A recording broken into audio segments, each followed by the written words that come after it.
In this box is the new Radtel RT-950 Pro.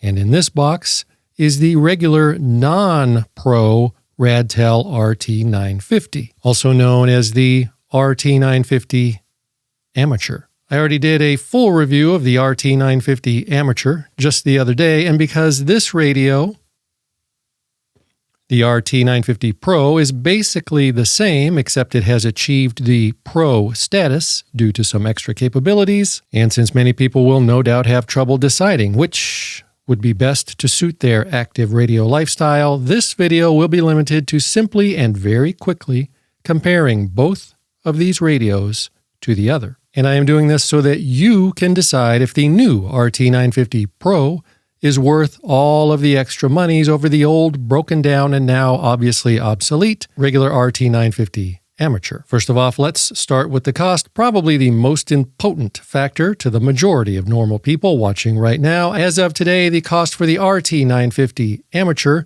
is 86 monies, and as of today, the RT-950 Pro is 96 monies, a difference of 12 monies. And for your clicking and purchasing pleasure, I will put an affiliate link to both of these radios in the more information section of this video, which you will find below. And just to be clear, and to hopefully avoid any stupid comments from some people accusing me of being a shill for the Radtel Corporation of Shanghai and proclaiming that I will do or say anything that my Japanese handlers tell me to do, no.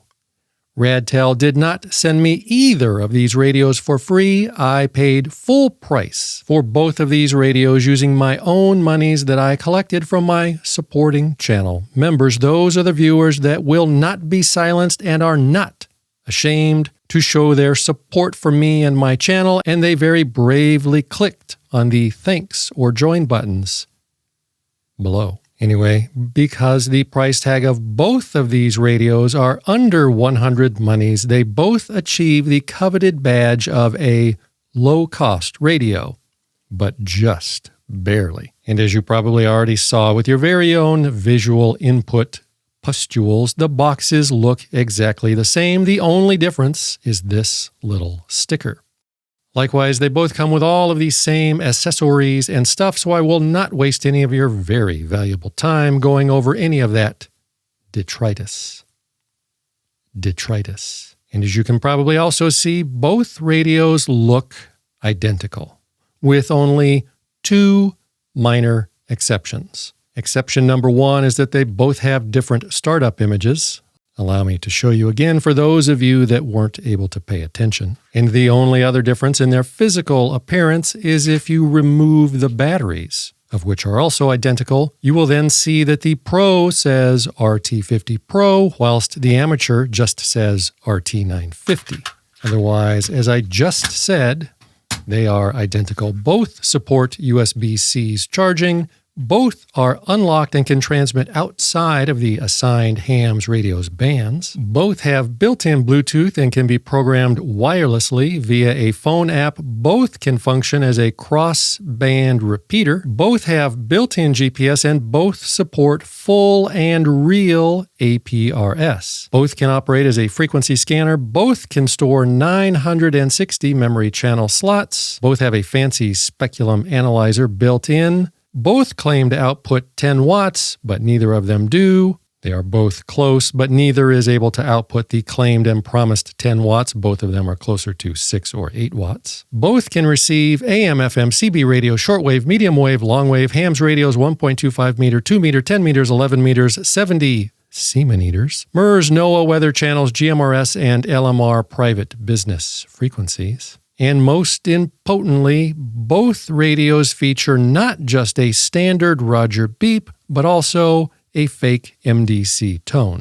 Anyway, as you may have figured out already, as I already told you, so far both of these radios are pretty much identical. So now allow me to explain the differences betwixt these two radiophonic devices. First of all, the Pro can transmit in the 27 MHz range. For all you non-radio dorks, this means that you can transmit on CB radio frequencies, whereas the amateur can only receive those frequencies. However, to do so, you must first go into the menus and switch over to that mode. And you will also need to put on an antenna that is tuned for that frequency range. And said antenna does not come with the radio. Allow me to say that again. You should not use the antenna that comes with the radio to transmit in the 27 MHz, also known as the CB radio range. And whilst in this frequency range, the radio can only output 3 or 4 watts of RF electricities, and you should also be aware that a little handheld-sized antenna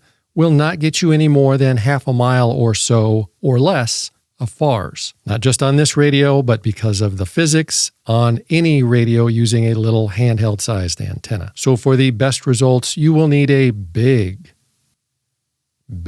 CB radio antenna if you decide to transmit on the CB radio frequencies. And it can only transmit in the new FM version of CB radio modulation, meaning that anyone using a standard old-fashioned regular AM-style CB radio may have trouble hearing you. Second of all, the Pro can also receive lower and upper sidebands, a requirement for any true radio dork.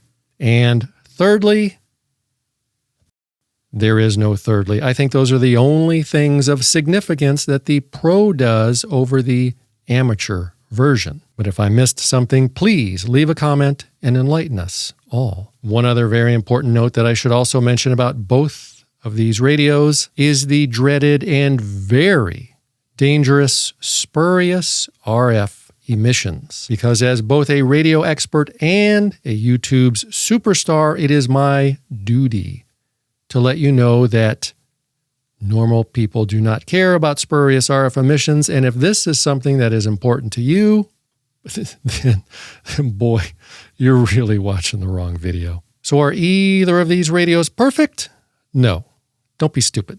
They both cost under 100 monies, so of course they're not perfect, and of course they are not going to perform as well as some Japanese radio that costs 5 times more monies. But for under 100 monies, both are very, very capable radios. Both are great for shit hit the fan or for making contacts with anonymous men, but for only a few monies more, the Pro version is even more capable and is probably the better choice for most people.